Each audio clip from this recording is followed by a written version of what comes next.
We are living in a computer-programmed reality, and the only clue we have to it is when some variable is changed and some alteration in our reality occurs. We would have the overwhelming impression that we were reliving the present, déjà vu, perhaps in precisely the same way, hearing the same words, saying the same words. I submit that these impressions are valid and significant, and I will even say this: such an impression is a clue that at some past time point, a variable was changed, reprogrammed as it were, and that because of this, an alternative world branched off.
Good morning and welcome to the Friday edition of Free Association Radio. This is Robert Phoenix. Today is Far Friday, also known as the Friday Farcast. And today we are scheduled to have on Johanna Demetrakas. I always want to put like an I, make it Demetriakis. Can I, Alex, who was it, Pat? Pat, can I buy a vowel, please? Can I get an I? It's Johanna Demetrakas, and she is a director, and she has just released Crazy Wisdom, which is a film about the life and times of Chogyam Trungpa Rinpoche, and there is a chance that she may not be able to be on the show. I got a call from her press guy, and she is late. Her flight has been delayed. She's coming from New York City to California. Her flight has been delayed. If she can call in, she will. And we'll talk to her about Chogyam Trungpa Rinpoche and the film, which is a very interesting film.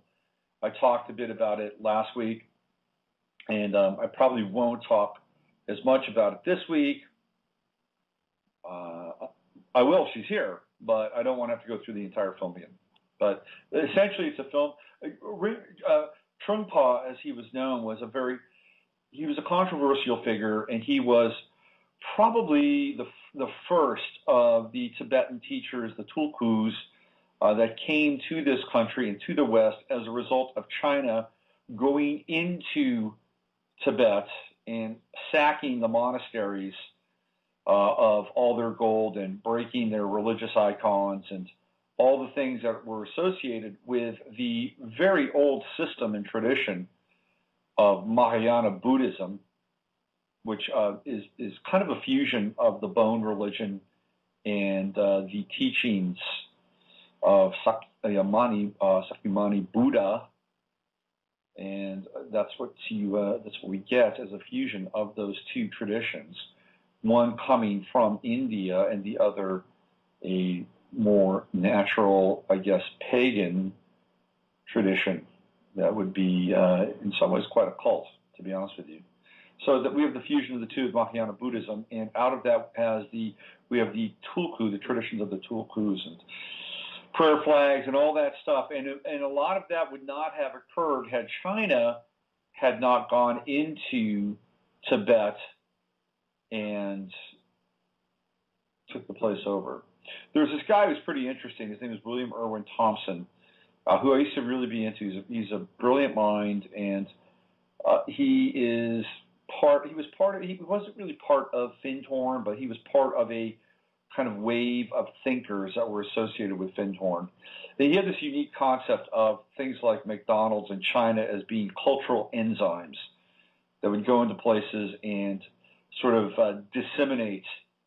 They would break up these structures, these rigid structures, and as a result of the rigid structures, the culture itself would break apart, disseminate, and then kind of like a dandelion be blown to the four corners of the world. And now, as a result, Buddhism is not some esoteric and landlocked, distant belief, but it's a planetary religion. And in fact, one could say that Buddhism is the religion of the New Age.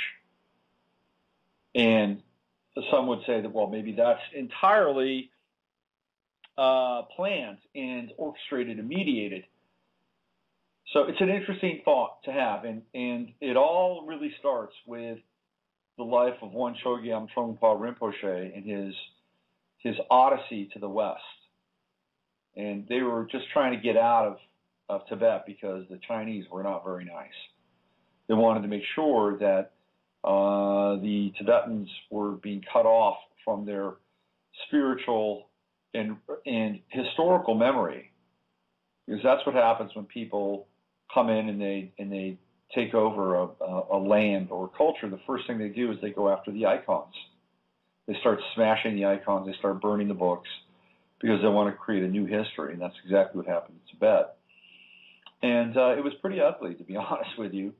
So if she's here, we'll talk about that. He actually left, I think there were 300 people. And at the end, I think only like 15, like 100, I don't know, 15 or something like that survived. It was a very, very small number. People died, people got sick, people got lost. You know, it was a major trek. It took them 6 months to walk out of Tibet and into Dharamsala. And that trek now has been taken over and over again by many people trying to get out of Tibet. So we'll talk about that if she calls in. And then in the second hour, we're going to talk with Sonia Grace, who is she's a spiritual teacher. She is a healer. She's a ceremonial priestess, and she is going to be part of the White Light Express, which is a seminar that's taking place up in Washington State with her and my good friend Sarah Nash, and that's on August 17th and 18th. And if you want to find out more about that, you can go to the show page and you can check that out. In fact, I have links on the show page to the White Light Express, to Sonia's website, and also to the website for Crazy Wisdom, which is the page, the site for the film that Johanna has created. And it's a good film. I recommend it.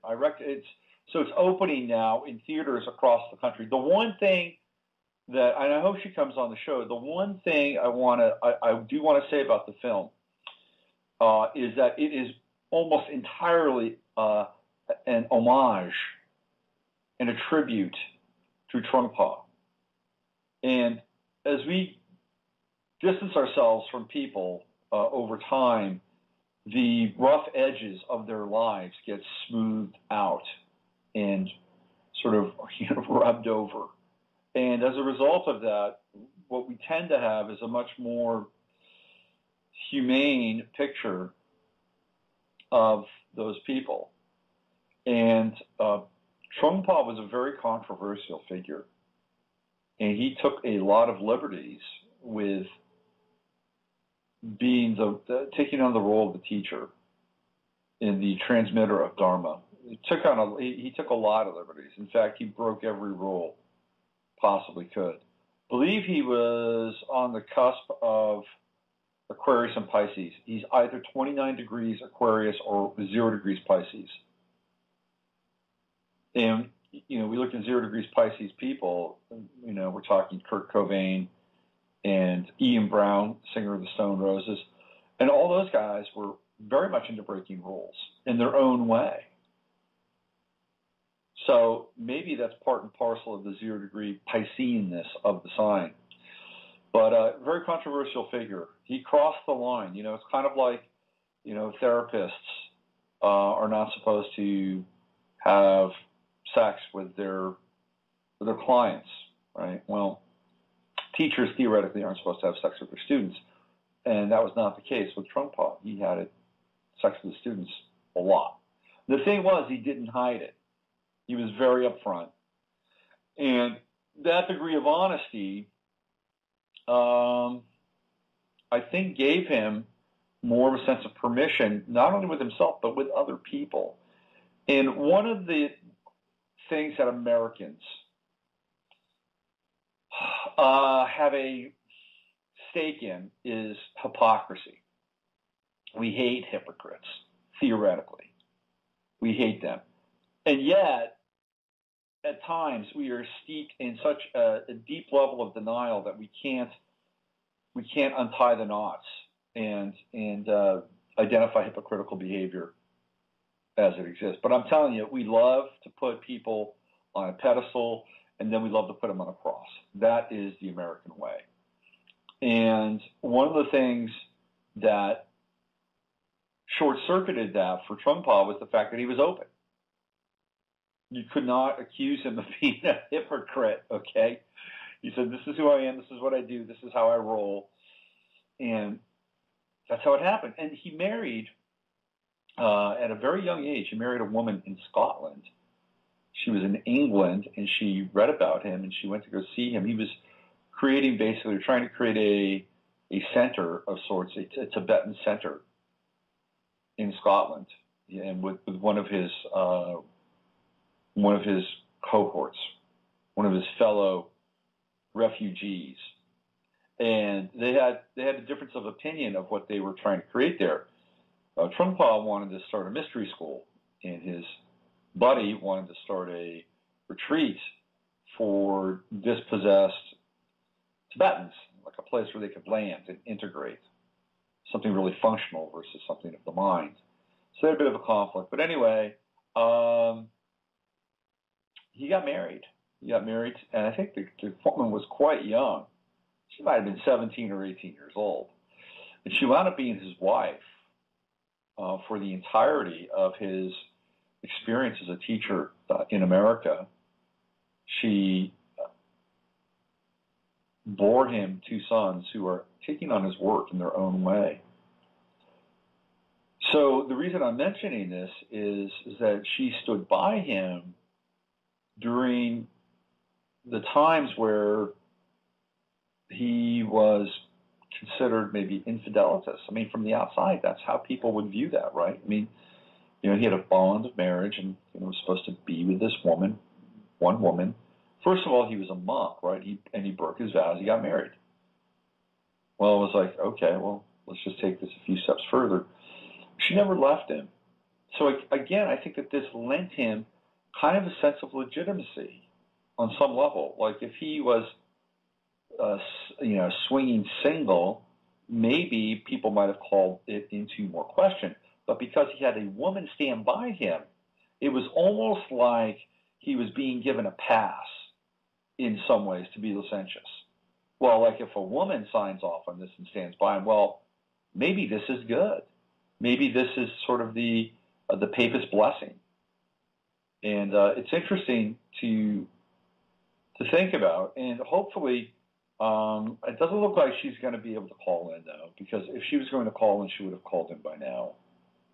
So I think we're probably going to have to move her out to maybe next week if she can do that. But it would be great to talk with her about this and some of the discrepancies between the man we see in the film, who is a very unique man, by the way, brilliant, utterly brilliant, and the person who was not shown in their totality. I think it'd be a very interesting discussion. Anyway, I recommend seeing the film. It's called Crazy Wisdom. It's opening around the country, mostly in art houses and mostly in big cities. And I think the DVD is coming out. And, at some point, we're just going to have to, the cycle of films, it used to go like this. It used to be, okay, film would open, right? Big blockbuster film, It would open in big theaters. You know, the surround sound multiplex theaters.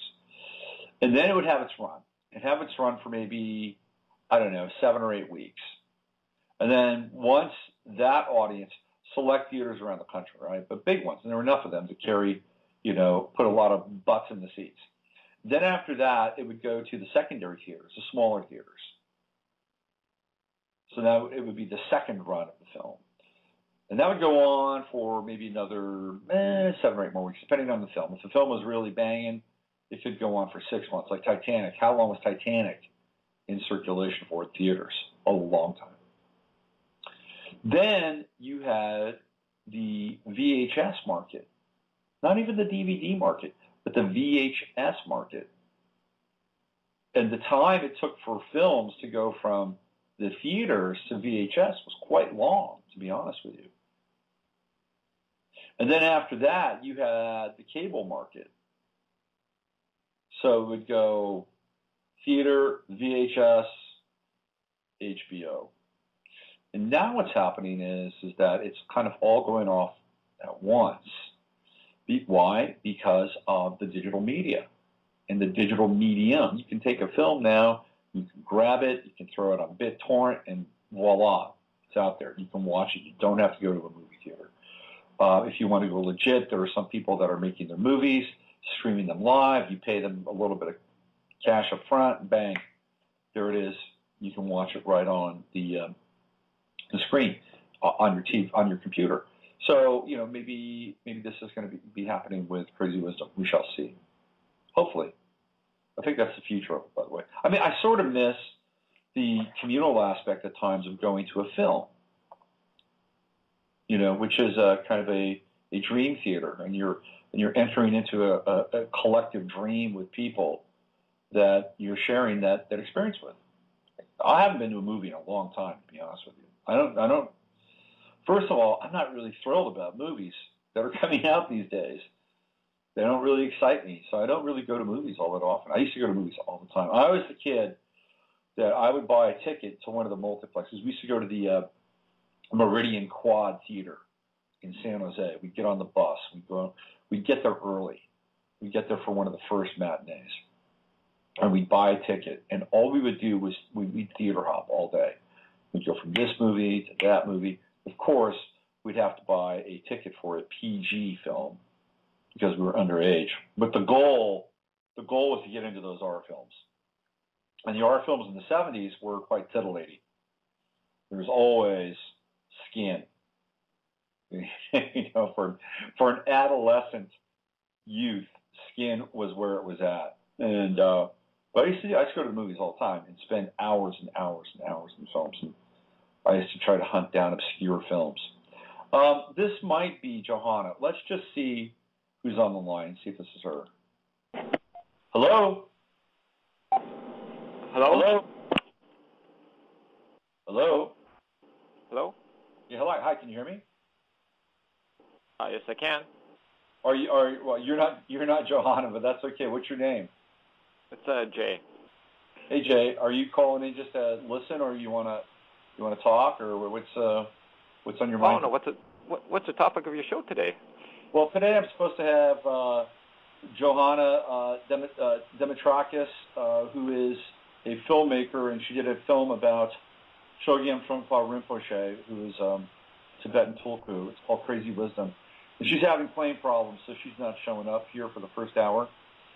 In the second hour, I have Sonia Grace on, who is a spiritual practitioner, intuitive counselor, ceremonial artist, and we're going to talk about what she does in her work. So that's what is that? That's 31 minutes from now, 41 minutes from now. So anyway, that's it. And right now I'm just riffing, man, and you're part of the riff. I don't know if you put me on the spot here. Yeah, I just listening to the show. So astrology stuff. I just wonder if you're talking about that too. So. Well, astrology. I'm gonna, I tell you, I was getting ready to talk about the London Olympics. Oh, okay. And I was really going to talk about. So So there's a lot of really interesting things happening around the sun, and we just had a big M class yesterday. X class, yeah. And the sun plays a really big theme in the Olympics. First of all, it happens under the sign of Leo. It starts on the 27th of July with a Mercury in Leo retrograde. So that in and of itself is pretty interesting. There is the director of the opening ceremonies is Danny Boyle, who did a film called Sunshine, which is all about the sun, and it's about solar consciousness and the sun as a portal. It's a really interesting movie. It's one of his lesser known, and it didn't do very well at the box office, but it's a pretty interesting film. So in the backdrop of the opening ceremonies, you have Danny Boyle and Sunshine, and I believe one of the songs that's being sung during the opening ceremonies is also about the sun. So I'm going to talk about that. I'm going to put you on hold because I think Johanna might be calling in, okay? Okay. All right, thanks, man. Thank you. All right, let's see if this is Johanna. Hello? Hello? Is this Johanna? No, it's Lenise. Oh, hey, Lenise. How's it going? You looking for someone? I just tuned in. Yeah, I'm trying. There's this filmmaker who's supposed to call in, and I think she's running late, or she may not call in at all. So I was just talking with another person on hold, Jay, who's a guest. So no, he was a guest for a few moments, and now you're the guest. So anyway, that's kind of where we are, and it's retrograde, right? So we're getting close. We're interesting things. Got to go go with the flow and all that stuff. So that's where we are right now. Yeah, it's getting very interesting. Yeah, it is, huh? Yeah, and I just had a birthday, and I had so much fun. Oh, cool. Great. I was away from home and, at a hotel, and so I'm sure that helped out a lot. Where did you go? I went to the casino hotel. Yeah. Which casino? Fitzgerald's. Fitzgerald's. Did you gamble? No, well, yeah, I did. I don't usually gamble. I spent my little $14 and won $80, so that was just sheer luck. Oh, no, there's no luck about it. That's a birthday gift. Yeah. That is a birthday gift. That's a solar return birthday gift. The good things happen to people on their birthdays. I'm sorry. It just does. Yeah, so. Well, congratulations. What'd you do with that $80? Got $80, and I wouldn't give any more back to him. Good for you. What did you do with that? Well, I bought myself some little gifts. I bought a portable CD player, and just some little minor things. But I made sure it went to me and for something that I wanted. Good for you. Excellent. I had a moment like that one time. It wasn't on my birthday, but here's the story, okay? I was living in San Diego, and they've got a bunch of Indian casinos in the North County of San Diego. And I was out of work at the time. My wife was working. I think I was collecting unemployment. But this casino had a contest for people to get on Jeopardy, and I always wanted to go on Jeopardy.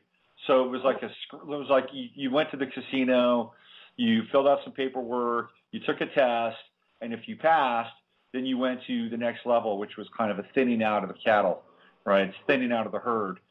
So I went, but I went on the wrong day. It was actually the next day. But here I am at this casino, right? And I'm sitting around going, what do I do now? And I thought, well, maybe I'll play a few slots, right? And so this one guy comes up to me, and he says, are you here for the tournament? And I said, what tournament? He says, the slot tournament. And then he explained the slot. He says, here's how it goes.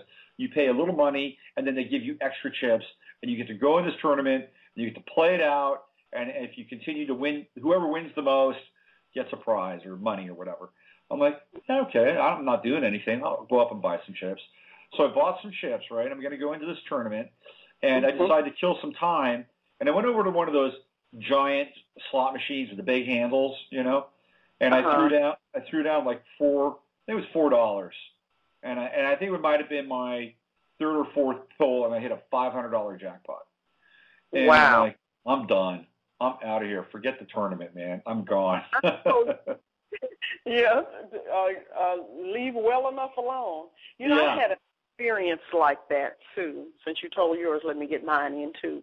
Right. This is interesting, especially with me being in an 8-year now, and the August the 8th month is coming up. So it was, I forget what year it was, but I talked to this lady, and she was a psychic, and I found her on the internet, and she was talking about the power of 8 and the power of August 8th.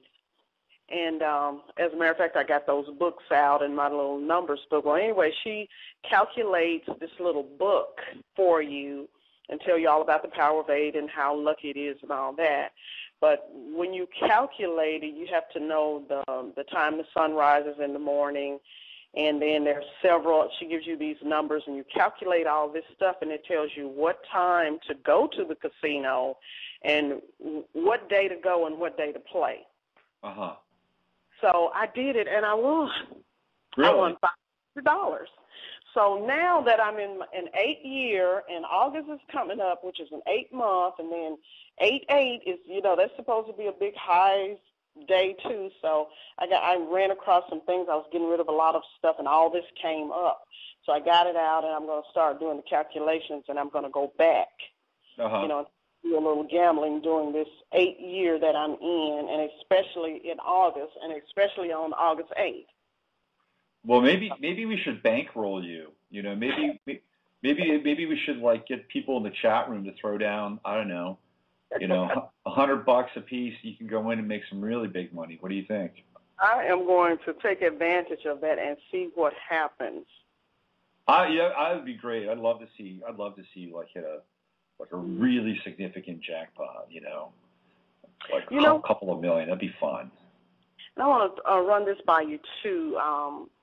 I have been praying and asking for us to start some type of business, mm-hmm. and someone has offered something concerning travel, and I'm looking into it. And it was going to be the first initial meeting when I was going to sign up was Thursday, but that meeting got canceled. Now it's Tuesday. Now it's going to be in this upcoming Tuesday, so that's going to be over in Mercury retrograde. And I thought, that's right.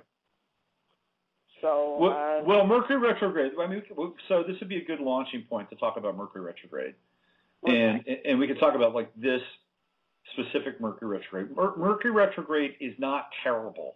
Okay, it's not terrible. It's like, you know, I think we have to begin to redefine these black clouds of astrology, like Saturn return or Mercury retrograde. I mean, I think that these are all aspects we need to pay attention to. And I think that there are kind of rules of engagement that if we follow them, we can get a lot out of them versus them sort of dominating us from a unenlightened and supernatural fear, right? So one of the things that Mercury retrograde that you always want to do, and I really ascribe to this to the best of my ability, is you don't want to sign contracts during a Mercury retrograde. And it's not because they're bad luck. It's because many times all the information is not in.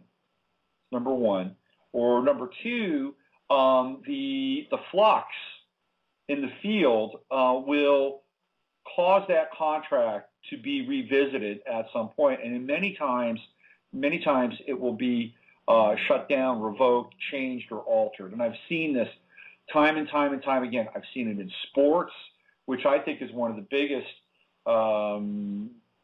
sort of manufacturers of Mercury retrograde evidence.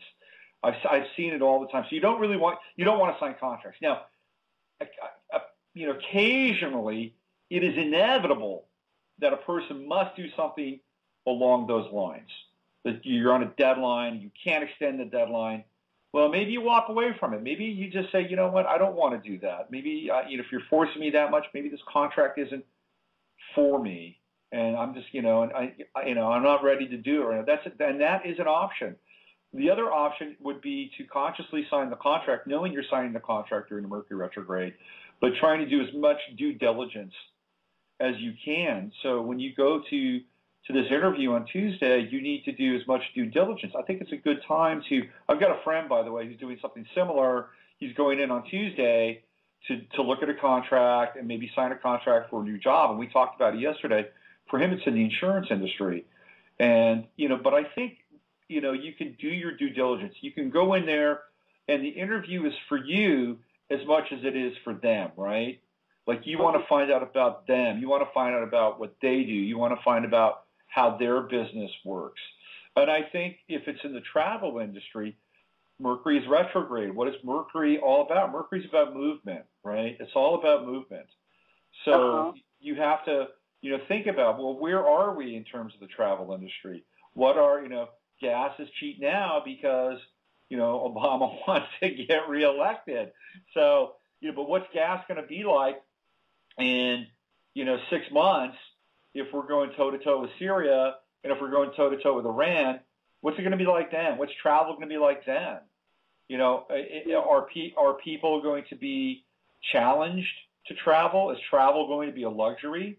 If it's travel for people that have incomes of, $250,000 a year and up, well, maybe it's a good business to be in, because theoretically, during a time like that, it's only going to be people with money that are going to be able to travel, so it would have to be like high-end travel.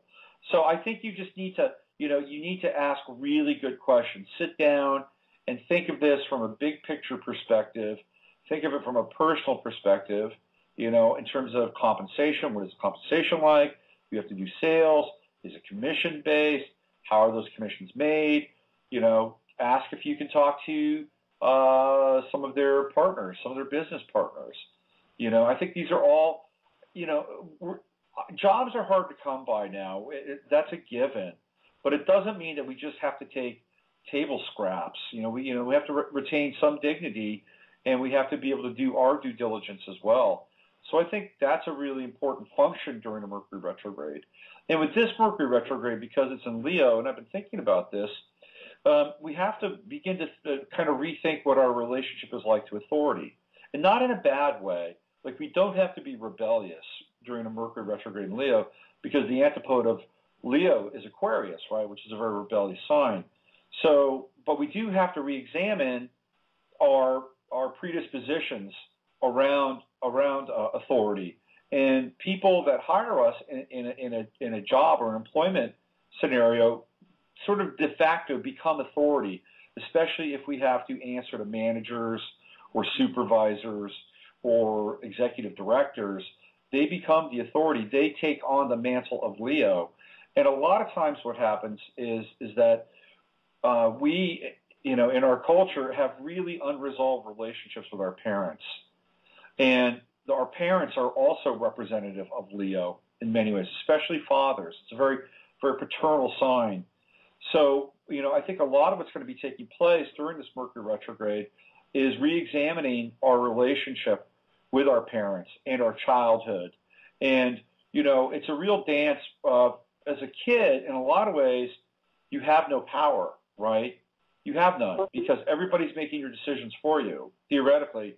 What you're going to eat, when you're going to go to bed, all those things, how to wipe your ass, those are all coming from somewhere outside of yourself.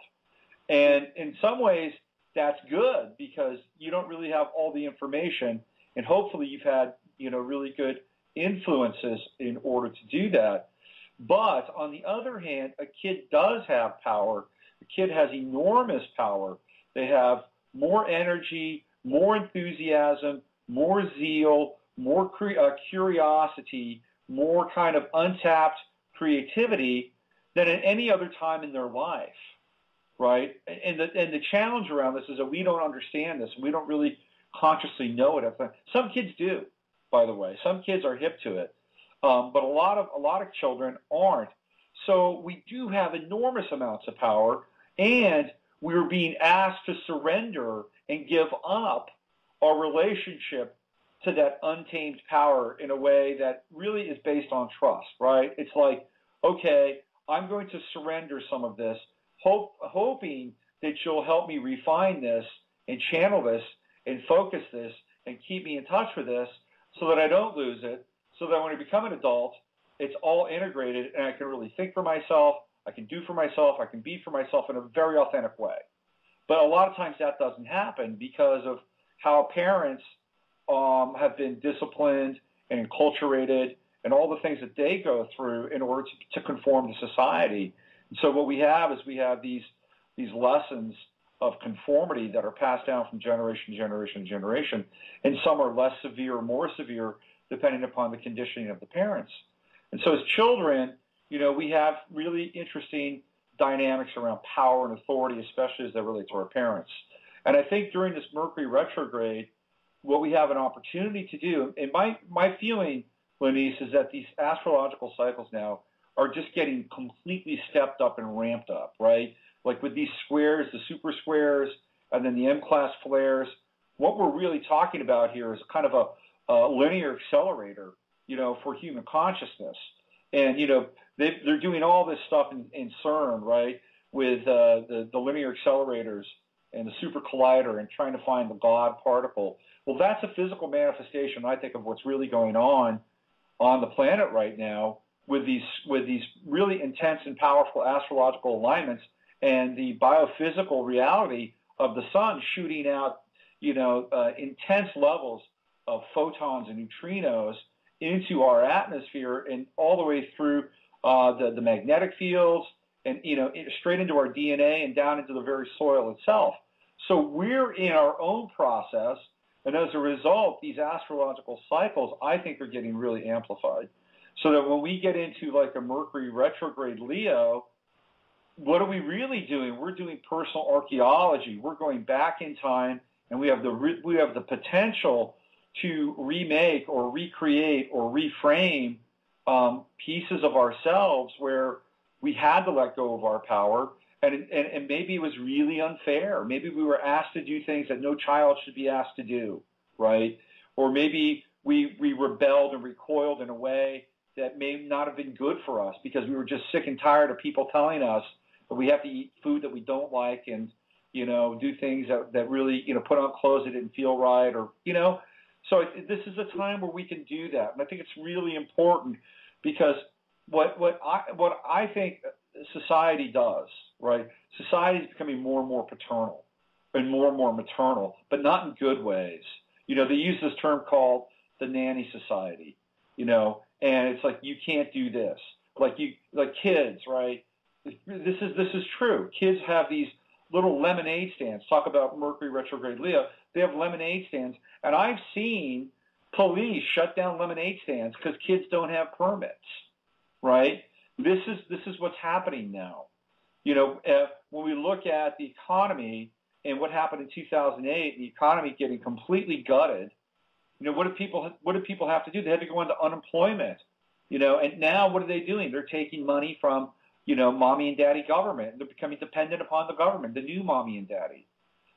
So where we're at right now with this Mercury Leo retrograde is the ability to kind of think and go back in time and restitch the essential parts of who we were as children, redress what it is to be our own spiritual authority or our own sovereign, sort of governed self-rulership.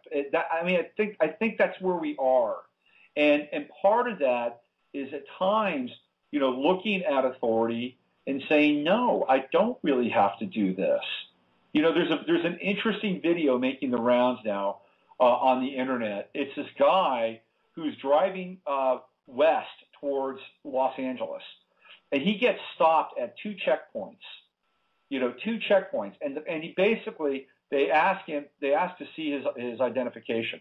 He says, no, I don't have to do that. I don't have to do that. I, as an American, have an unimpeded right to travel. And then they try to get heavy with him. Well, sir, will you pull over? He says, no, I'm not pulling over. I'm not pulling over. You guys are keeping me from going to where I need to go, and I just need to go there now. Okay, I'm late for what I have to do, and you're impeded. No, I won't do that. And then they call in the supervisor, and he says, am I free to go? And these guys, him and haw, and guess what? They let him go. They let him go. Why? I like that. Because they know that they have no power over him. Now, they could make a big deal about it, but this guy had a video camera in his car, and, you know, but they had no legal right to do that, and he knew that. And he was a little testy. More importantly, he knew that they had no power. That's right. That's right. And so this is what we're talking about here. Is we're talking about understanding, you know, kind of who we are as. And I talked a little bit about this the other day.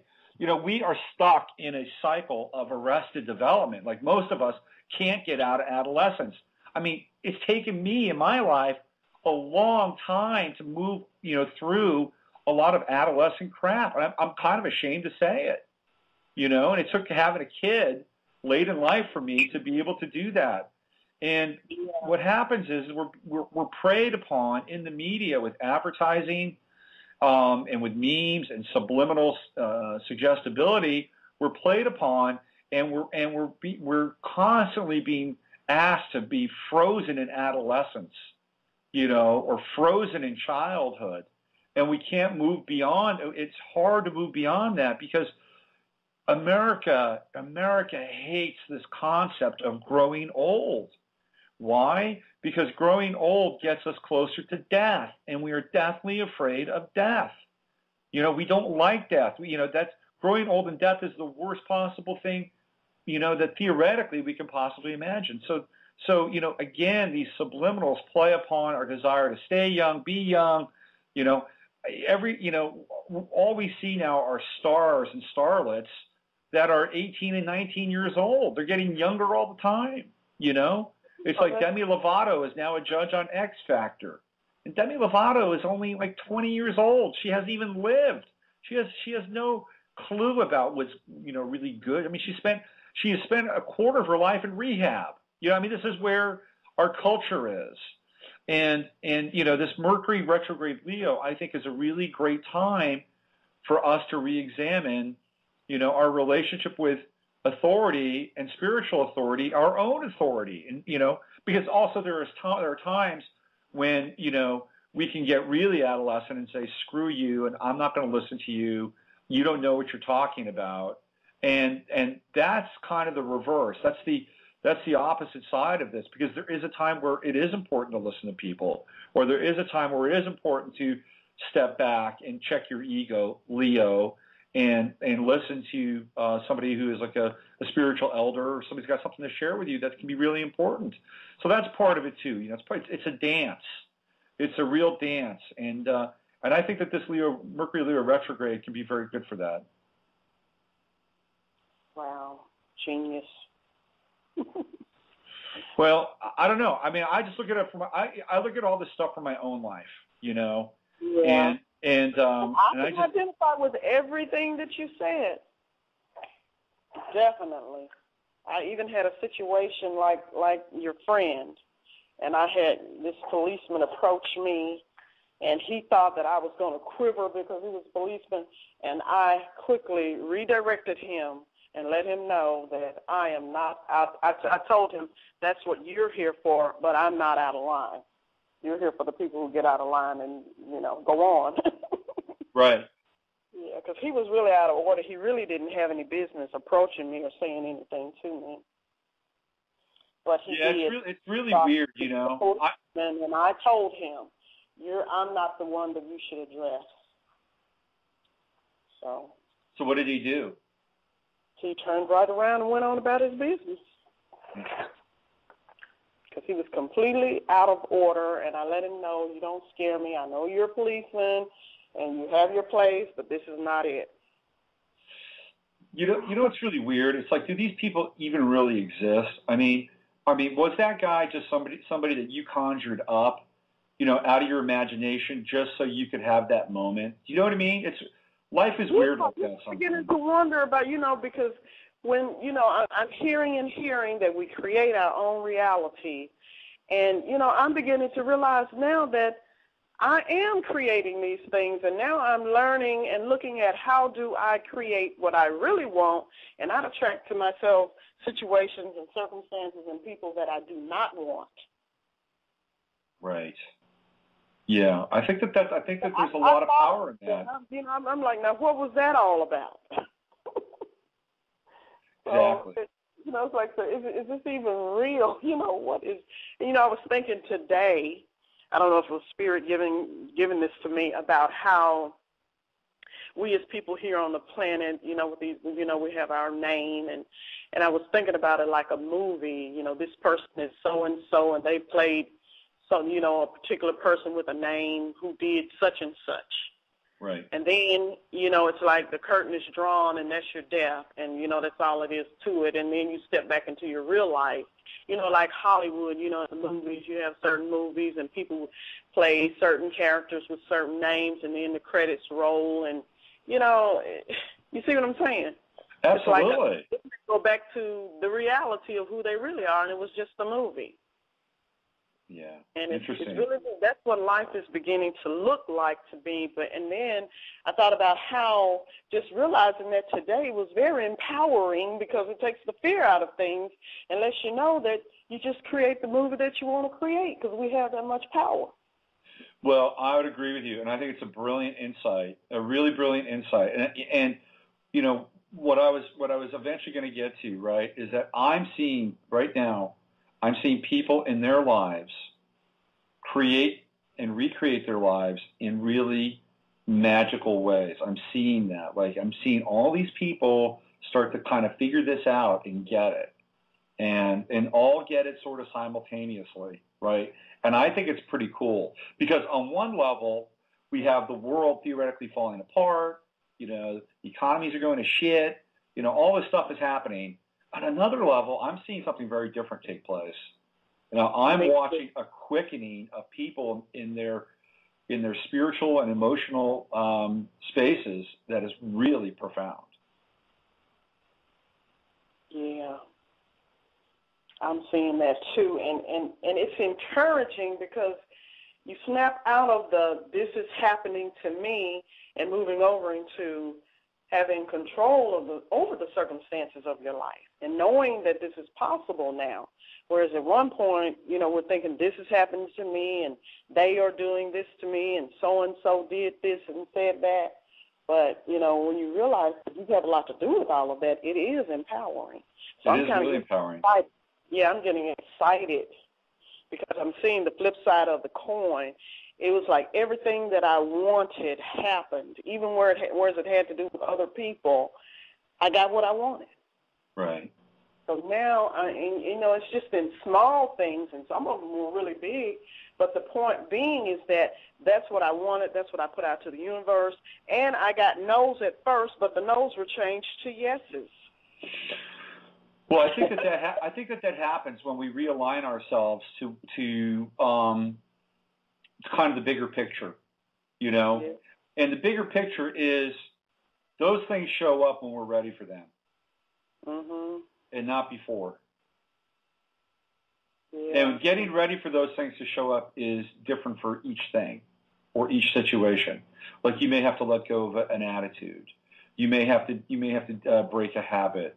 You may have to, rethink your position on something and let it go. And when that really happens, and you create space, and then that thing can show up. And I think that's pretty much how this stuff works. Yeah. And then when you have to go through that process before getting there. And you know that whatever it was that I went through from February until like the latter June, actually, I had some things taken away. I had to release some were snatched. Yeah. And it was, oh boy, I don't know how to explain it, but now I'm seeing the light. I thought it was getting ready to be all over or something. It was so bad and so painful and so sad and dark and gloomy. Yeah. But now I'm seeing what it was all for. Yeah. Yeah, that's the hardest place to be, when people are going through pain and suffering. I'll tell you two stories here. They're kind of interesting. Okay, and so these are two stories of redemption. I have one, and one of them represents the strange kind of synchronistic theater that we can get involved in. A friend of mine, a couple of years ago, was a chauffeur. He was a driver. He drove people around, and he hated the job. He had to get up early, he had to wear a suit, but he did this because he needed money. right? And he was basically doing a lot of heavy work around his attitude and discipline, and he was really in the grind, right? And so but he got really good at it. He got really good at his job. He got really good at dealing with people. Met a lot of wonderful people.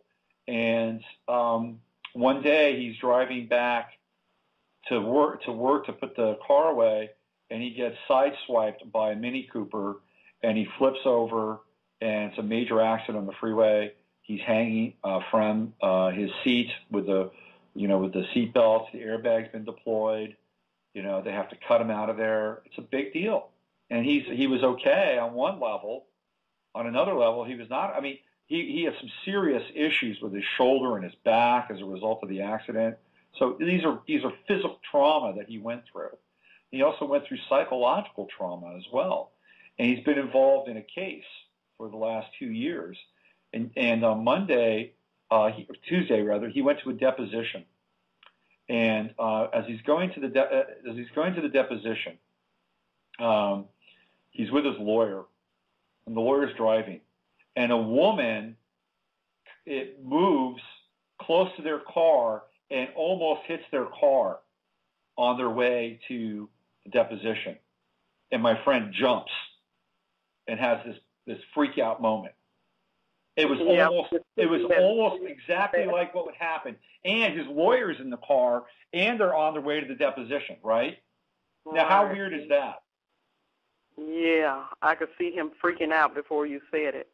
But so now he goes into the deposition, and he has the attorney who represents the woman in the other car and her insurance company, right? Now he is kind of going after him, and he asks him about driving and da-da-da-da-da, and my friend is able to, source this experience in real time and even invoke the fact that he was in the car with his lawyer who was in the room. Mm-hmm. And that attorney just moved right on from that line of questioning. So it was really fascinating. And what's happened for my friend is that since he's been in this accident, he's turned his life around. He's completely turned his life around. He's gotten some help with workman's comp. He's gotten some medical help. He's begun to address his trauma in his life that was pre-accident. I mean, the guy that is coming out of this versus the guy that went into this is a different man. And it's been an amazing thing to see and to watch the universe support him. But to your point, it started off when he did get into an accident and he had to go through this trauma. But now, if you asked him, has it been worth it to go through it in the way that he has? And again, he's been somebody who has really worked with the protocols and not been, wild or crazy or, stepping outside the lines. He's used this time to rebuild himself. He would say yes. So that's to your point. Absolutely. Yeah. Wow. That was really great that he was able to take that and catapult himself with that, because a lot of people would just go crazy and think, oh, my goodness, I'm getting a lawsuit, I'm going to get this money, and that would be it. Yeah. So these are stories. I think people are experiencing these stories.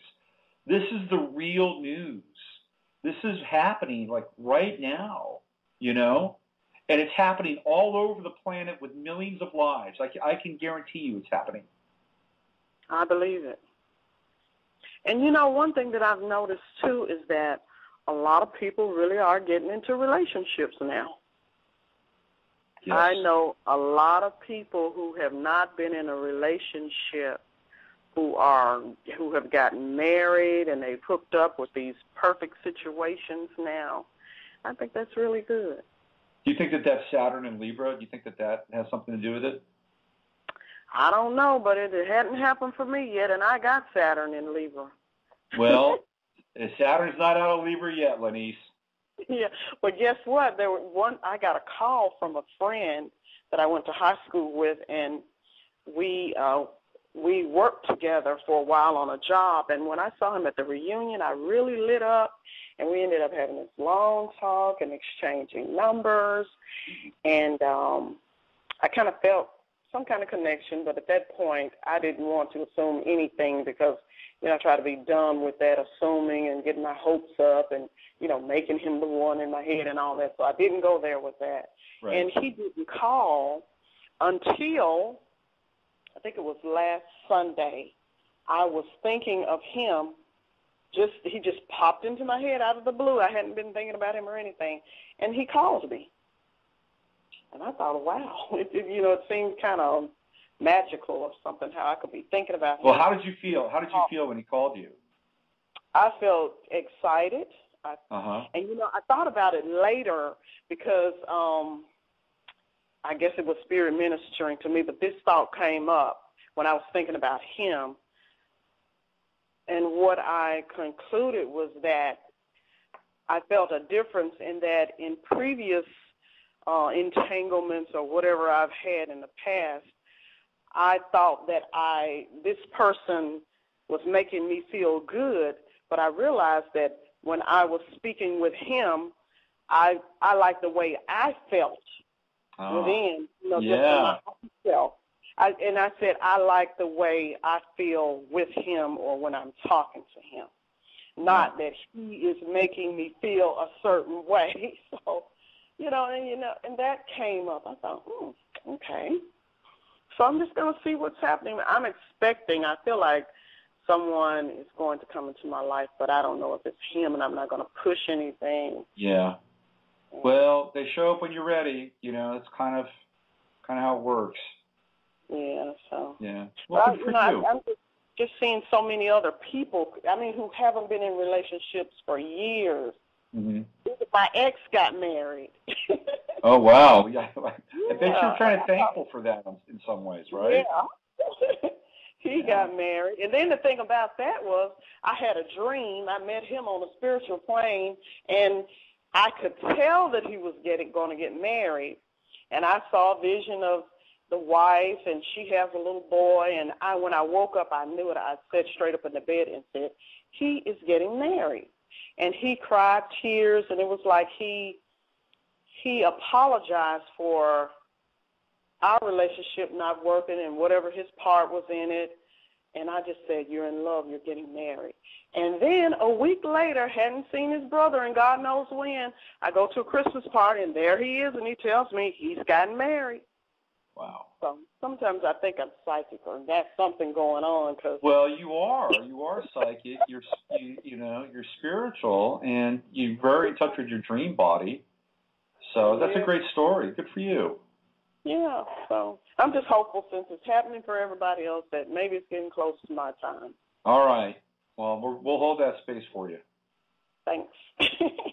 Okay. Well, tell you what, I'm gonna put you back on hold because Sonia is gonna call in here in a couple minutes. Okay. Okay. All right. Nice talking with you, touching bases and all. Absolutely. That's the amazing Rajneesh, everybody. We'll talk to you soon. Bye, everybody. Have a good day. Rajneesh she's amazing, man. She just calls in and, we just talk. It's great. It's totally great, man. I love it. It is 10:58 and here in California, waiting for Sonia Grace to grace us with her presence and get into what she does, her particular style and brand of magic. So I wanted to talk about the Olympics, and I kind of got sidetracked a little bit. But apparently there are lots of UFO sightings happening in England right now. In fact, I just punched up something. It was on the Express, and let me see if I can find this thing. Where is it? I think I dropped it. Let me just go back here. Let me see if it's back here. Hold on. It's a really interesting article. They're having all kinds of, here it is, on the Telegraph UK. And I'll just read this until Sonia shows up here. And then we'll bring her on. But it says here, the UFO files, alien sightings in Britain.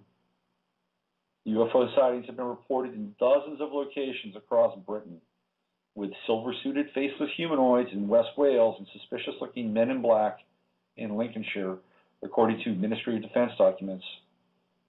If you ever want to get the lowdown on what's happening in the UFO world, just hang out in the chat room and talk with Erica.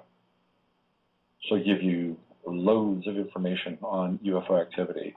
UFO sightings have been reported in dozens of locations across Britain, blah, blah, blah, with silver-suited faces, humanoids. Oh, looks like we've got Sonia. Okay. I'll pick this up after we talk with Sonia. And we'll get into the UFO meme around the Olympics towards the end of the show. But let's bring Sonia right on without any further delay. Sonia? Yes, hi. Hi, welcome to the show. Hi, thank you for having me. Well, it's our pleasure here. How are you today? I'm really good. How are you? Good, good. We had a little bit of a hiccup, and we were expecting Johanna Demetrakas, and she could not. Demetrakas, and she couldn't be on the show. She's being held up in transit with her flight. So we just riffed. We just riffed for the first hour. Yeah. So how are you doing? Okay. Yeah. I'm doing really well. I'm just super excited. There's a lot going on right now with the world and the sun and our galaxy, and a tremendous amount of change happening, new vibrations coming in, higher vibrations. We're getting ready to move into the fifth dimension, and it's been really interesting to watch humanity go through all the shifts that they're going through, and everybody try to adjust. A lot of people with a lot of resistance, a lot of people struggling to find sort of their true north in all of this that's happening. And this is why, I'm teaching these healing and transformation workshops, is so that I can help people navigate into this new frequency that we're moving into. And it's been challenging. I mean, it's been challenging for everyone. We've watched it in the financial realm. We've watched it in housing, and I mean, every industry has struggled, and a lot of it is because we're literally moving out of this fourth world into the fifth dimension. And people go, well, what does that mean? And it's like, it means that we're no longer going to be living in a time where we got to be self-indulgent and say, oh, it's all about me. We're moving into a time now where we have to have our stuff together. We have to have done our work, because it's going to be all about the earth.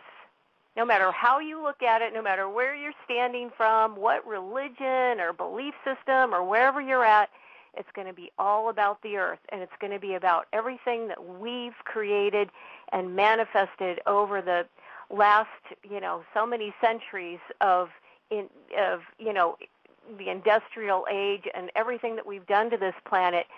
This is the time we now will deal with it.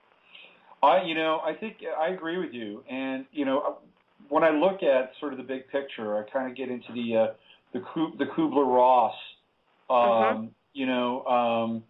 of blueprint for death, right? And the stages of death and grieving and a lot of those things. And I think that we're moving from denial to anger. And the Occupy movement, which in my estimation was mostly astroturf, but did have a real sense of legitimacy, because people they're tired of being pushed around and shoved around and manipulated by outside forces when it comes to their resources, something as fundamental as their homes. So I think we're moving into an anger phase around this. And after anger is grief, right? And it's like, well, how did we let this happen? Because I think it's important in some ways to kind of finger the perps, but that's not the end. That's not where we're headed. Where we're headed is beyond that. Right, and we're all a part of it collectively, meaning, all of us come into our lifetime with karma and, unresolved emotional woundings from past lives and this lifetime. And so as we assess the karma of humanity, what we've done, what we've created over many lifetimes that have debilitated, caused huge problems, created illness within this planet, we all end up having to take some level of responsibility. And that, again, is another one of those big, really difficult shifts, because the fourth world, the fourth dimension, has really been about victimization and the okayness of victimization. You know, I talk about in Angels in the 21st Century, a new perspective on death and dying, one of my books that's out.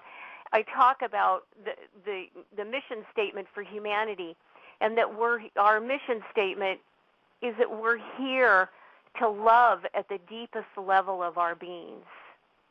I'd agree with that wholeheartedly. It's so important because we forget, we forget that we are, capable of loving beyond our families and, I love my friends, I love my spouse, but we don't understand that we're really here to love the people in Uganda, the people on the other side of the planet, as much as we love our family, as fiercely as we love our family. Mm-hmm. And that takes doing the work. That really takes doing one's homework to comprehend truly what embodying that means. And that's, again, where, I'm a huge advocate in helping people process all the emotional woundings and all the stuff that they're still holding on to. Because when I work with clients, what I watch time and time again is this incredible theatrical production that gets created just in every possible way you can think of, with the core theme of the production being, betrayal or abandonment or, whatever the emotional wounding is. And so we create these massive productions, Broadway-level productions, to heal that wound. And we do it over and over and over. And it's as if our whole mission in being alive, is truly to heal what those woundings are, not only from this lifetime, but from our past lives. Mm-hmm. And once people have the, sort of the snap-on moment of, okay, I'm really here to heal, I'm really here to look at this stuff on a deeper level, then they gain the courage to step forward and say, okay, I'm willing to feel some pain and go through this. But a lot of people are just terrified of feeling their pain. And, they'll medicate, they'll check out, they'll go into places that are huge pockets of denial. Yeah. And here we are, hurling through time and space, getting ready to enter into this fifth dimension, and everybody's scrambling. But what they're scrambling for is some spiritual connection. People are scrambling to be hooked up spiritually, and yet, that spiritual connection is not what it can be if one has done one's inner homework. Mm-hmm. Mm-hmm. Yeah, I would agree with you, and 100%. And I know that, you as somebody who is a healing practitioner and works with people very closely, that when they have a victory and a breakthrough, that you experience that breakthrough and that victory as well. And you cannot help but be moved by a sense of love and accomplishment and sharing with that individual as if you're one. And because I have that experience in my own work, and when you begin to have that experience and sharing these moments with people, it's incredibly empowering. And if we can begin to kind of broadcast this in a real omnidirectional fashion so that everybody is experiencing it in their own way, and that we're all encouraging each other, and we're all sharing in each other's victories, and we're all holding space for each other in our pain and in our cracking through, that we've got a planet of people that are really doing their work. That are healing. We have a planet that's healing. Yes. Absolutely. Because when we start to heal ourselves on the inside, we start to heal this planet. We are so directly connected. That's why I wrote the book, Earthways Healing Medicine for the Soul, is because I really believe that we are energetically so connected to her energy while we're here that if we could all pay attention to that, we will exchange energy in a way that they used to all the time in the past. Again, before we had computers and TVs and phones and everything that we have in the electronic arena, we were so connected to the planet. And we've really disengaged from that. And that's why I wrote this book, is so people will take the time to reconnect to her. You know, it's really incredible to me how much, as people do seek and try to find these spiritual things that they want to connect to and raise their spiritual consciousness, that people also remember and wholeheartedly, take with them into the future, that their industry, what they work in, whether they're serving coffee in a coffee house, or they're an engineer, or they're a lawyer, or a doctor, or a psychologist, to whatever they're doing, that spirituality is the very ingredients that is what we will need to function in the fifth dimension. Mm-hmm. Meaning, the fifth dimension means, in my humble opinion, that every step that I take is from a spiritual place. Whether I'm watering the garden, I'm doing my grocery shopping, or I'm talking to a client on the phone, it is totally from a spiritual place. Mm-hmm. As in, will be, the person who's working at Target, or the person who's working, down the street at Intel. I mean, it's all about walking a spiritual path. It's not any particular spiritual path. It's simply that person being connected to their source. Mm-hmm. Mm-hmm. Yeah, totally agree. Absolutely. Yeah. So let's talk about you a little bit. Let's go back into the pages and annals of Sonia Grace's history. How did you? Everybody has that moment, theoretically. The moment where they wake up and have the aha moment. This is it. This is what it's about. I want to get closer to it, and in fact, I want to make this my life. Take us back in time. When did that happen to you, and how did you eventually move into the role of being a spiritual teacher? Because it's a role that has a lot of responsibility attached to it. It does, yes. My earliest memory was being 2 years old, and I grew up in an era where those really heavy wooden cribs were, they weighed tons, and I took my naps in a crib in a room in our farmhouse by myself, and I remember rocking the crib. And I was just so happy. I'd wake up just happy. My mom said I was just the happiest child. I'm sure we'll all figure out why. But I would literally roll this heavy crib across the room, and I remember quite vividly my guides, who still work with me to this day, on both sides of the crib, moving the crib across the room. And my mom said she would come in, and the crib would be completely across the floor. She had no idea how I did that, and I'd just be sitting there laughing. Wow. Yeah. So it progressed to, being 5 years old, playing in the woods, seeing all of the Davic realm, and coming home and telling my mom these wild stories about all the spirits of the trees.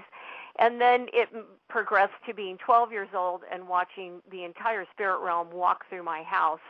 And that's when I knew, there was something really different about me in comparison to everybody else I talked to, and no one else had those kinds of stories. So, I went into a real dark phase of not being able to handle it, and really, went through series of initiations to get to the place of being,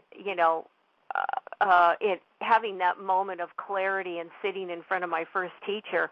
And that includes, near-death experience to bring me to this place today. Mm-hmm. I sat in front of my first teacher and said, I really need help, because I have something going on here that I don't know how to wield. I don't know how to work with this. And she was beautiful. She gave me the platform and the structure that I work within today, and she helped me really understand my gifts, and be able to work with them with integrity and clarity. And I am forever grateful to this woman. I've had 3 teachers in my life. While I studied healing and actually worked on people and did a lot of, as we worked through the years of our craft, I worked a long time with individuals, but I also, as a child, because my mom didn't know what to do with me, she put me in ballet class. And it was like, well, you're really an odd child. I'm going to put you in the arts. And so I danced. I went on, I studied in New York. I danced professionally. I was with the Oregon Shakespeare Festival for 10 years. No, excuse me, a decade. Mm-hmm. Yeah. And I really, really loved it. I loved performing. I loved being on stage. I had a wonderful time. But my experience, again, in that process of dancing and moving through space and time was really helping me ground what was going on within me. And I had wild experiences. I mean, I remember several times being in the wings, getting ready to go on stage with, some blast of movement and seeing, like spirits standing there. And it was like, okay, get out of the way. I'm coming on. And so I was always kind of one foot in that world, one foot in this world. And when I finally retired from dance and moved into this work full time, I sat down sobbing in tears and just my hands on the earth, said to God and the universe, my life is your life, and that I am in service to you. That's it. Mm-hmm. And I'm still, I get really emotional just saying it to you now because it's such a huge responsibility. I mean, so many people say, oh, I wish I could do what you do, and I wish I had your abilities, and blah, blah, blah, and I just want to look at them and say, you don't know what you're saying. You don't know the stuff that I've gone through and the hell that I've seen, and what I battle and deal with in being in this place. It's very difficult, and I've been very diligent about my path, very, my pursuit of working from the highest place of integrity and clarity has always been, like number one for me. So there's a lot of things I don't do. There's a lot of things I don't, indulge in because I really honor these gifts.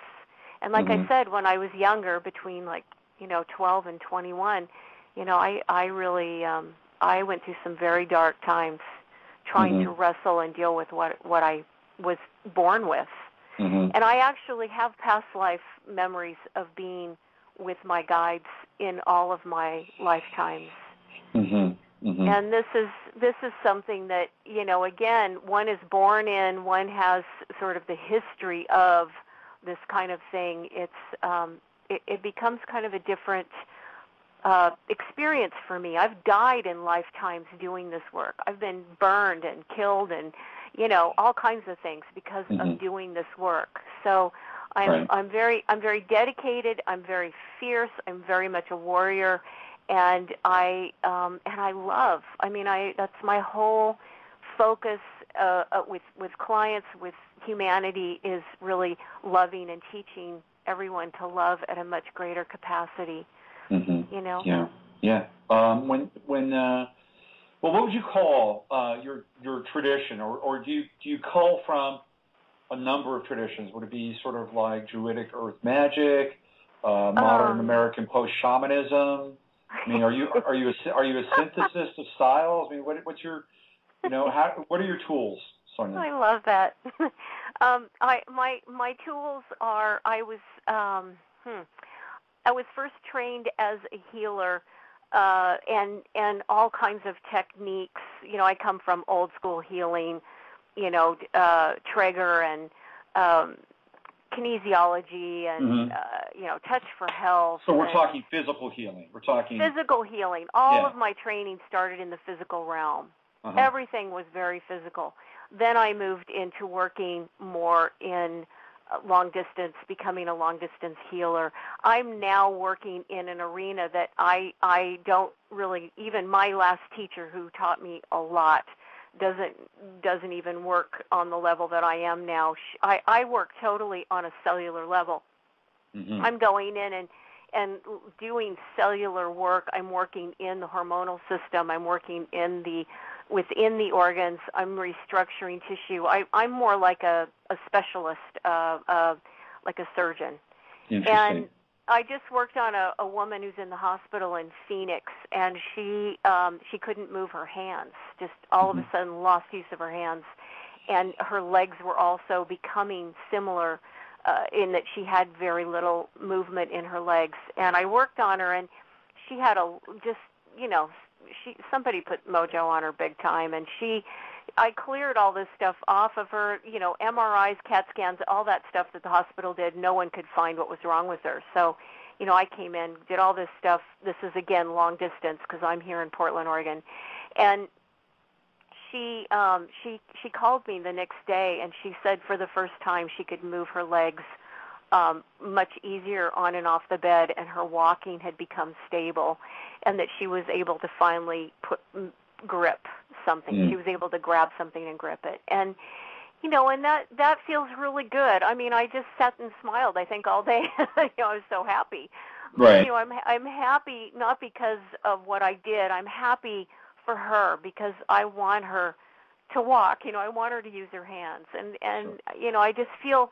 I feel like this work that I'm doing, because I go in on an energy level, I go in on a physical level, a mental and emotional level, that I'm working with the four essential bodies. So there's an overall healing. If somebody calls me and says, Sonia, I have back pain, I'm not only going to look at it physically, but I'm going to really talk to them about it emotionally, and Mm-hmm. maybe even do some processing work around that, because I believe that our physical illness and pain is really about our emotional stuff that's been stored in that body.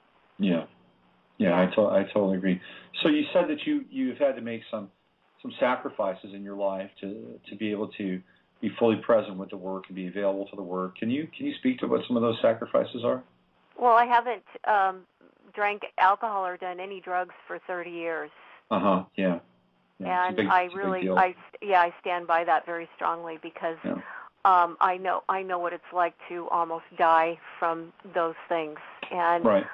I feel my other sacrifices that I make are what I do with these gifts, what I do in my work. I work a lot on the reservation out in Arizona, and meaning long distance. I work with people out there, and there's a lot of people that get into all of this witching, and people just do so much stuff in different cultures to one another, and it's really bad. And a lot of the medicine people also get into doing that, and so as a result, people come to me because I don't. And this is so, when people are doing this kind of work, they don't realize how much can come at you and what you need to be prepared for. And I've really sacrificed my life, who I am and what I do, to this work. I mean, I've been on the phone literally till 11:30 this whole week at night working on people who have called me. And I don't, I schedule appointments. I don't take random calls. These are people on, the reservation and family members and stuff. But it's like I'll drop what I have to do and do the work. Mm-hmm. What about personal relationships, sexual intimacy, stuff like that? Are you referring to my husband, my lovely husband? Yeah. So you haven't given that up. I'm just trying to understand what you've given and haven't given up. I have a wonderful husband who's just the rock of my life and stands by me through everything, and believes in my work and supports my work, and is just a wonderful human being. Good. Excellent. He's great. Yeah. So let's talk a little bit about. Oh, I'm sorry. You wanted to say something else?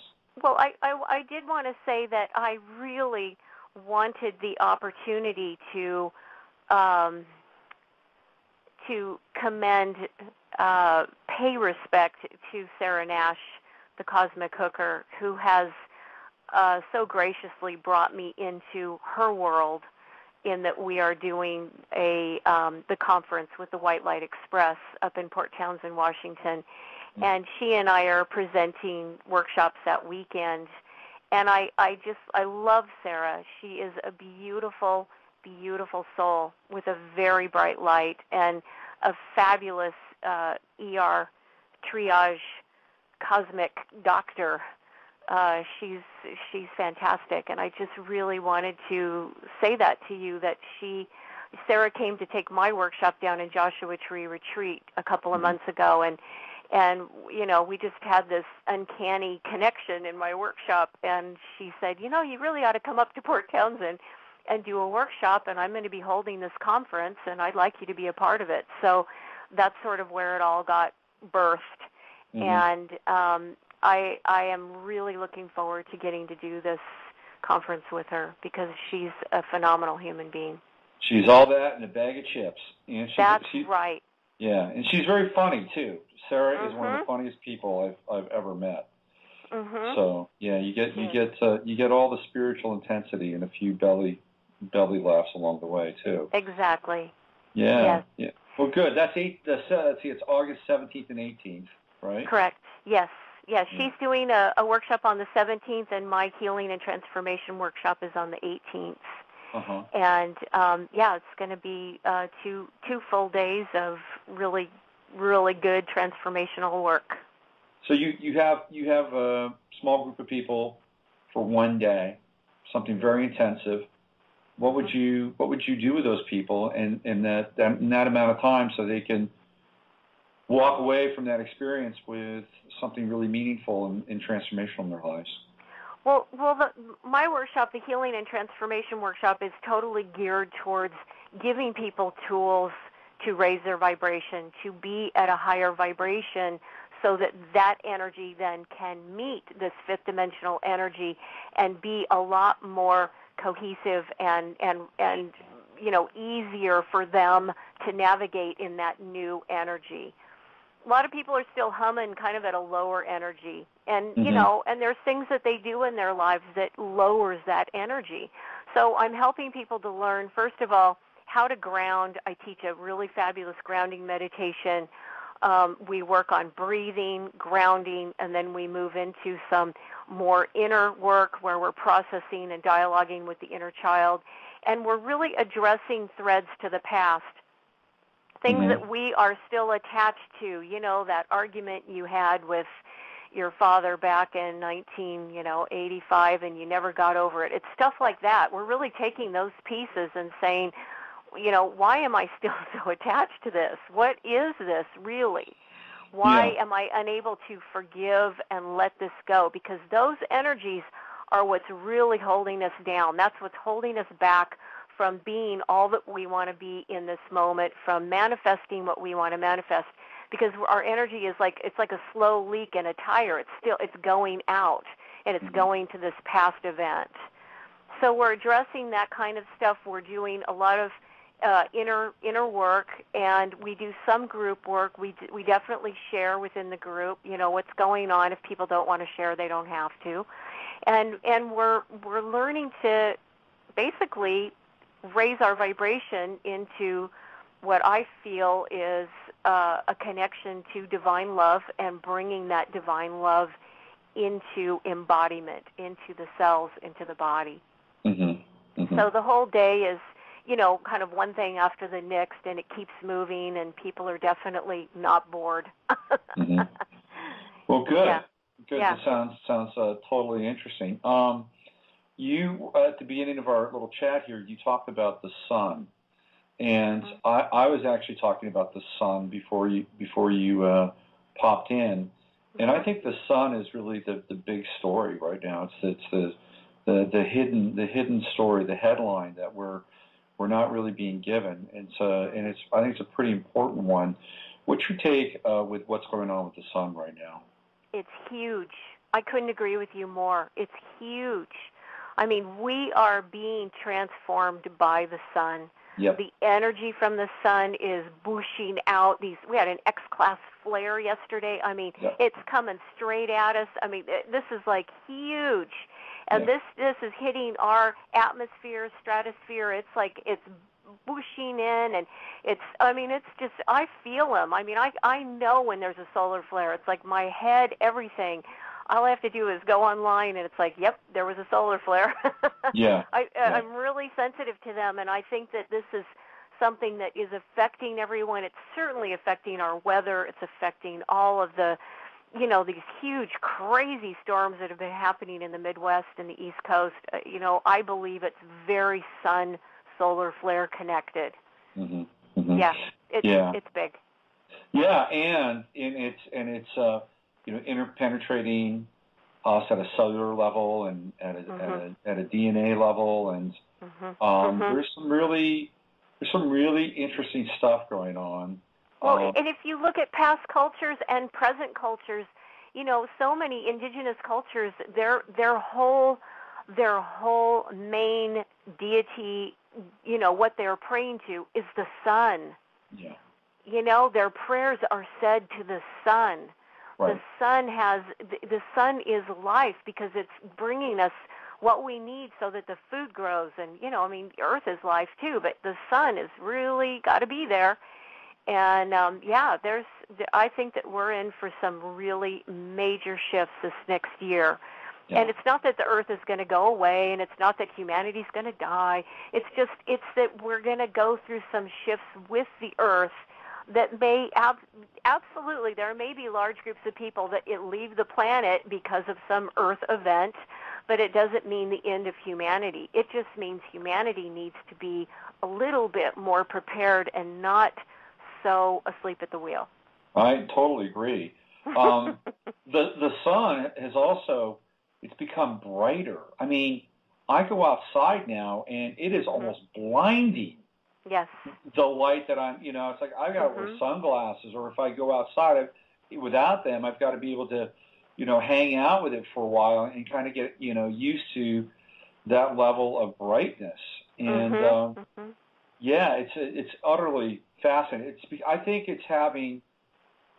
the sun is having its own personal transformation, right? And I agree. Yeah, and the level of complexity that it is generating now is quite different than the sun that we saw, because it went through a fallow phase, right? I mean, both of the poles of the sun went away, and there was like nothing happening for quite a while. And then it started to kick up again, and now we're in this solar flare cycle, and it was almost like during that time when the poles of the sun left, and it was very dormant. It was like it was going through its own gestation period. Exactly. And the thing about the sun and these solar flares is, my guides have been telling me for the past couple of years that our galaxy is literally getting a new grid system. So everything in the galaxy is shifting and changing. It's not just Earth. Everything is adjusting to this new energy. And as we get this new grid system, there's huge portals that have opened up all over the Earth that are receiving energy and releasing old energy. And as I see the fifth dimension literally being implemented, coming in. It's arrived by the end of this year. And I believe that that's truly what this whole calendar, Mayan calendar, the message of that is that we're moving into a new time, because the calendar doesn't end. It's a recalibration. It's a shift into a new time. And I do feel that as we all adjust and shift to this new grid system, so is the sun, and we're getting it. We're getting it. We're getting it. Yeah, absolutely. Yeah. So it's really powerful. I also was talking to the guides about this whole matter, antimatter. What is this antimatter? What is this part of space that scientists don't understand? Right. Dark matter. What is that? Yeah. And they were telling me that the dark matter is literally like it's kind of gel-like. It's something that you can pass through. It's a bit thicker to pass through. It's not translucent. It's gel-like. And when you pass through it, that's what takes you into these other realms, the spirit realm. This is that we are so not used to observing space in sort of that multidimensional level, that dark matter is where we pass through when we go into a whole nother space, which is the spirit realm. So I think that with all of these changes happening and everybody's awareness going up and looking into space, and connecting with what the solar flares are, there's lots of UFO sightings, lots of activity with, our wonderful community, intergalactic community. There's lots of activity. I believe that the whole human consciousness is raising, and that as we have seen in this fourth world, there are still people living in a three-dimensional or two-dimensional reality. That will continue as we move into the fifth dimension. There will be people living in fourth-dimensional, third-dimensional realities, but it is not going to be as easy because this fifth dimension energy is really high, and it really does demand all of us to be sort of aligned with our source. And if you're not aligned with your source, you're searching for that alignment. Yeah, absolutely. I think a really good litmus to see where an individual is, where you are, or as a person is that what is your own I'm not saying you, but a person's personal resonance with things that they used to think were important or that they liked, right? For instance, alcohol, right? Some people really into drinking, couldn't go out at night without having a few drinks, looking forward to the weekend, relax, have a few cocktails. If a person is really honest with themselves and asks themselves, what am I deriving out of this? Am I really getting any pleasure out of this? Is this no longer serving me? And I think that we're having more and more of those moments on personal levels, and people really re-examining what they have invested in or what they've found important, and not because it's necessarily tearing them apart, although it could. It's more along the lines of there's just no longer that kind of vibrancy or life associated with those things. And I think people will naturally begin to drop them and fall away from their attachment to things that no longer serve them. Are you finding this as well? Absolutely. And in many of my clients' lives, I see these kinds of shifts. In my own life, I definitely have such a level of detachment going on right now. It's a little scary. I'm not feeling attached to anything, and I feel very how do I say this? The attention that humanity has given addictions in this fourth dimensional world we've been living in is extreme. There's been tons of really high-level addiction stuff, from drugs, alcohol, sex, all kinds of things, addiction levels. And in some regards, this new pursuit of spiritual knowledge has become almost like an addiction for some people.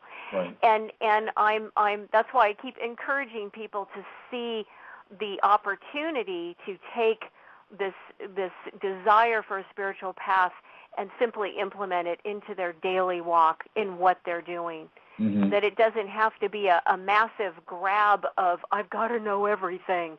Right. Because that's just an overload, and there's so much stuff out there. It's like, oh my God, I can't even deal with it. Yeah. It's just way too much stuff, and I feel that people have definitely there are shifts being made where old habits and this kind of addiction is dropping by the wayside, and I applaud those people who are doing that, because we have to be clear. In order for us to deal with what's coming with this planet, we have to be clear. I agree. I mean, there are issues like nuclear power. There are issues like the water. The water is one of the biggest issues we're going to be dealing with. Yeah. And we have to be clear that for people to be checking out or thinking that, I can just go shopping and go to the beach, it's going to be okay. Sure, it's going to be okay as long as their awareness and their attention is being applied, to the situation. Because, right. they're already handing water cards out in India, And, on the reservation, they're having really big water problems. I mean, there's contamination, there's arsenic in the water, there's uranium, all kinds of stuff. Yeah, I've been talking about this recently. One of the things that I have been, poking around in for a while is this whole Agenda 21, which has come through the UN, and it's a plan literally to move people off the land and into these stack 'em and pack 'em super urban zones. And so as that's been taking place, almost simultaneously, what we've seen is the rise of fracking, all across this country because, they know that there's lots of gas here. And then they've realized that, what's standing in the way of us extracting, the gas from this area? Well, it's the people that are actually living on the land. Well, why don't we just go ahead and frack the land anyway and make the water toxic and poison? And, the people have to move. So let's just do that. Let's move them off the land. Let's get them into these urban zones.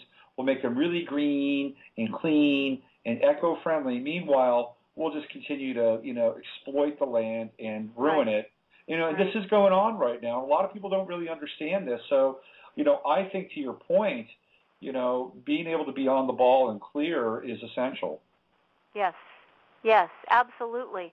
And knowing what's going on in your community and what's happening, in your own back door. Because of the Internet, a lot of times we get really sideswiped by, oh, gee, I'm going to focus on, what's going on in Ireland right now or what's going on in Spain. Or, we kind of get distracted by, the rest of the world. But we have to remember to look in our own backyards, to look at what's going on in our communities. Yeah. And definitely what's happening with water, because water is, once that fracking happens and the water's contaminated, I've read such conflicting articles about this. I've read articles where they're saying, oh, it was contaminated, but now it's fixable and we can fix this, or it's never going to be fixed because it was contaminated and now they can't fix it. And, there's so much misinformation going on, and I'm very concerned about the aquifers and all of the water sources we have with the fracking that's happening. Yeah. It's yet once again another move that humanity makes without the end result being really thought out. And that's exactly what they did with nuclear power. Okay, this is a great idea, but, we're not going to really think about what happens when we have, this massive earthquake like we did in Japan. Yeah, and let's build all the reactors really close to the ocean, too. Right. Yeah. So I think that they have. I'm sorry. I think that they have thought it out, but I think that they've thought it out to the degree that they don't give a shit. I'm sorry, and the rest of us have been carried along and told that it was going to all be okay. That we were given the technological dream at the New York World's Fair in 1964 and said, look, this is your future. This is where it's all going to happen. It's all going to take place. It's all going to be beautiful. Just trust us. So we're going to make your life much easier. You're going to be able to talk to people on your telephone and see them, and your car is going to be able to move in water, and we got it covered, man. We got you covered.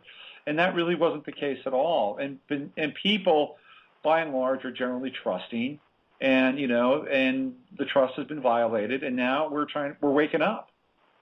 Do you remember? Do you remember in Arnold Schwarzenegger's movie, The Terminator, when he reaches that guy's house, who's the scientist, and she's reached their house. She's going to kill this guy because he's going to develop the nuclear power, whatever. And do you remember that scene in the movie? Yeah, I do. And he's the scientist, and he's practically crying, and he's saying, "I didn't know. I really believe there's people out there like that who have developed some of these things who didn't know that they developed it out of their own excitement for their industry, for science, for whatever it is that they've created. And it's like, oh my God, look at what this can do. And then yes, the powers that be come in, the minds that want to make money and then extract that idea and then make money off of it, but not with the love and the care for the planet that we're talking about right now. Right. And this is, I really believe that we, we have to bring everybody along, that we can't continue to separate into they did this and we feel this way, that somehow we can embrace all of it and say, okay, this is simply what's been done and now we need to correct it. And forgive those people, who have done whatever they've done, because look at the history of humanity. My God, there is so much death and war and destruction and heinous crimes. I mean, and we belong to this human race. It's odd that we do, but we do. And Right. So how can we forgive and really have a much deeper level of forgiveness for these things so that we can heal all of it? Well, See what I'm saying? I am. I do know what you're saying. Here's a case in point, and I think we've got to go just a little bit further and a little bit deeper before we get to that point, because I'm not sure we can completely forgive until we have the full story. And I'm thinking specifically about the Sandusky case in Pennsylvania. And Sandusky, was convicted on 45 counts of violating young boys, and that's terrible in and of itself, right? Everybody agrees on that. Now they've had a secondary investigation, and Joe Paterno, who's now dead, conveniently dead scapegoat, he's now being the guy that people are pointing fingers at. Meanwhile, there's people like Graham Spanier, who is the president of Penn State, who's kind of in the shadows, and people are starting to talk about Spanier. Well, if you go further and deeper with this thing, you'll find that it goes way beyond Graham Spanier, and it's really very dark. But what happens is that a lot of times we think we reach a point of closure. We think we've come to the end of the story, and we haven't. And so I think for us to be fully engaged in the global or the collective act of forgiveness, we need to know the whole story. I agree with you, Robert. I really do agree with you. Yeah. I think that's very true. And I think that many people get really angry. They get stuck in the anger of the injustice of what's happened because it's triggering, some of their own stuff. It's triggering some of their own injustice within them. Right. But also, there's many people who don't have the karmic perspective of being able to look at these people that we're talking about, this situation, at it karmically. Why did this happen? What happened in past lives for all of these victims and this man that this would occur in this way? I mean, there's such history and there's so much really that has gone on in the past that has brought it to this moment. And so, I really encourage people, and I try to teach when I work with clients, that we can forgive, but we can still hold that person accountable. Yeah. And there's a real difference between those two. Yeah. I totally agree. Completely agree. Well, you have been delightful, Sonia. You and I have connected here, I think. Thank you. Yeah, I really enjoyed talking with you. It was fun. I feel like I could just keep going for a long time, so I guess we have to wrap it up. Well, we've got a few minutes left, but I wanted to talk maybe a little bit more just about you logistically. You've got a website, right? SoniaGrace.com. I do. It's SONJA Grace GRACE.com. Yes. And I've got a really cool series that I'm in my second season of called Earthways.